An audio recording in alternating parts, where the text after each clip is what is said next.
त्यांनी जमावबंदीचा आदेश काढला, त्याचे उल्लंघन करण्यात आला म्हणून 89 लोकांवर 89 लोकांवर त्या ठिकाणी FIR दाखल झाला। भारतीय न्याय संहिता 189 टू 190 आणि 223 हे सगळे कलममध्ये त्यांच्यावर FIR गुन्हा आम्ही दाखल केला। आता बरेच लोकांच्या मनात हा प्रश्न आहे, 2-3 प्रकारचे प्रश्न आहेत। पहिला प्रश्न असा आहे की त्या ठिकाणी मरकडवाडीचे गावचे नागरिक जे आहेत त्यांना चाचणी मतदान करण्यापासून का रोखण्यात आला। दुसरा, EVM बद्दल बरेच लोकांनी सवाल उपस्थित केले आहे, बरेच लोकांनी प्रश्न उपस्थित केले आहेत। तो हे सगळे प्रश्नांचे उत्तर देण्यासाठी आम्ही आज या ठिकाणी हा प्रेस कॉन्फरन्स ठेवला आहे। नंबर 1 जे सवाल आहे की त्या ठिकाणी लोकांना चाचणी मतदान का नाही तुम्ही करून दिला, त्याचे ऑलरेडी मी उत्तर दिलं आहे। लोकप्रतिनिधित्व कायदा 1951 मध्ये कलम 19A, 20 आणि 20A मध्ये फक्त इलेक्शन कमिशन ऑफ इंडिया आणि त्यांची मशिनरी म्हणजे की कलेक्टर आणि कलेक्टरची मशिनरी फक्त त्यांना हे अधिकार आहे की इलेक्शन घेण्यासाठी, लोकसभा आणि विधानसभा इलेक्शन घेण्याचे अधिकार फक्त आम्हाला आहे, बाकी कोणालाही नाही आहे। कुठल्याही तरतूदमध्ये कोणालाही कुठलाही अधिकार देण्यात आलेला नाही आहे। नंबर 2, त्यांना जर रिझल्ट्सवर डाऊट असेल, ज्या EVMच्या रिझल्ट्सवर डाऊट असेल तर ते कोर्टमध्ये इलेक्शन पिटिशन फाईल करू शकतात, ते इलेक्शन कमिशन ऑफ इंडियाकडे तक्रार करू शकतात, त्याच्या मुभा आहे त्यांना। पण स्वतः चाचणी मतदान घेण्याच्या कुठल्याही प्रकारचा मुभा कोणालाही नाही आहे।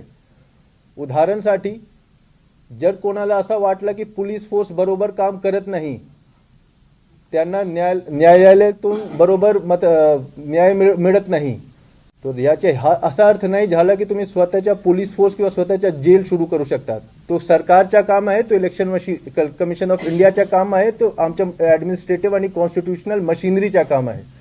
पहिला उत्तर हा झाला।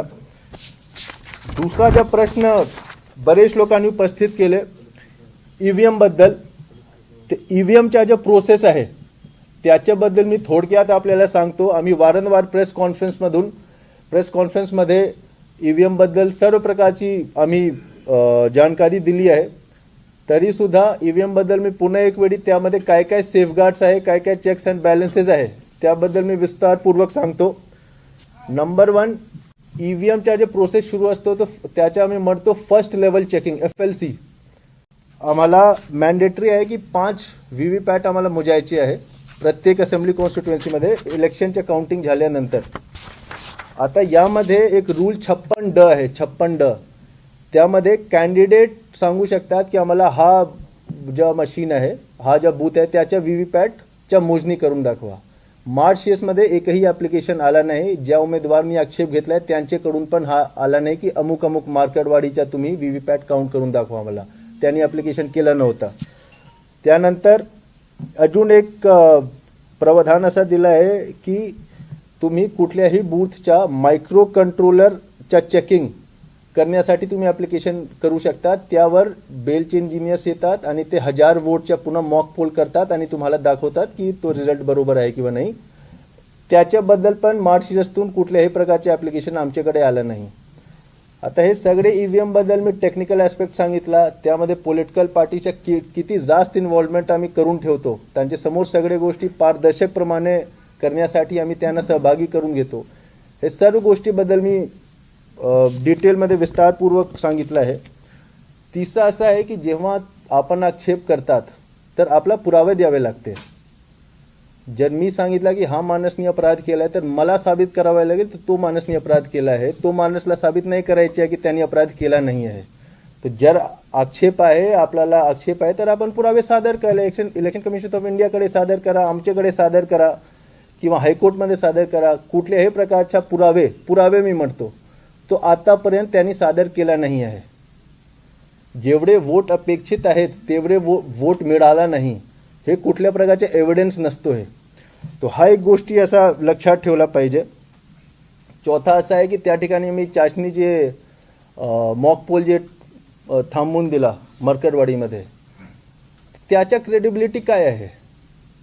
आम्ही जे चेक्स अँड बॅलन्सेस ठेवतो ईव्हीएम मध्ये, त्यामध्ये मी विस्तारपूर्वक सांगितलं की आम्ही किती एक एक पॉईंटवर आम्ही काय काय चेक्स अँड बॅलन्सेस काय काय सेफगार्ड्स ठेवतो. आपण जे चाचणी जे एक्झिट पोल करत आहात, चाचणी मतदान करत आहात, त्याचे काय क्रेडिबिलिटी आहे?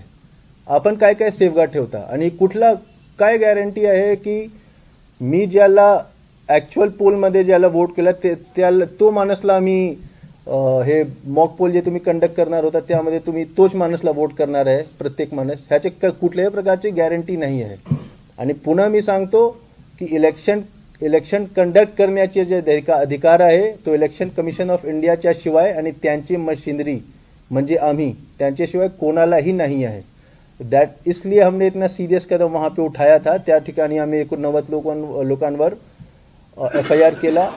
आणि सोलापूरचे सर्व नागरिकांना माझे आव्हान आहे की ईव्हीएम बद्दल आपण एक वेळी डिटेलमध्ये ईव्हीएमच्या इलेक्शन कमिशन ऑफ इंडियाचे वेबसाईटवर त्यांनी एक एक प्रश्नाचे उत्तर दिलं आहे, ते एक वेळी वाचून घ्यावे. दौड करून जर आम्ही काम केला तर हे खरंच आमच्या लोकशाहीसाठी एक खूप धोकादायक बाब आहे. आणि अगेन ECI.gov.in वर आपण FAQ सेक्शनमध्ये आपण कृपया एक वेळी पाहावे, फ्रिक्वेंटली आस्क्ड क्वेश्चन. त्यामध्ये प्रत्येक गोष्टीच्या त्यांनी खूप डिटेलमध्ये ECIने उत्तर दिलं आहे. ते सगळे पाहून आपल्याला पण लक्षात येईल की हा ज्या होत होता मार्केटवाडीमध्ये आणि ज्या प्रकारचे हे तयार करण्यात आलेलं आहे ते अगदी चुकीचे आहे. आणि म्हणूनच आम्ही हे सगळे कदम त्या ठिकाणी आम्ही घेतला होता.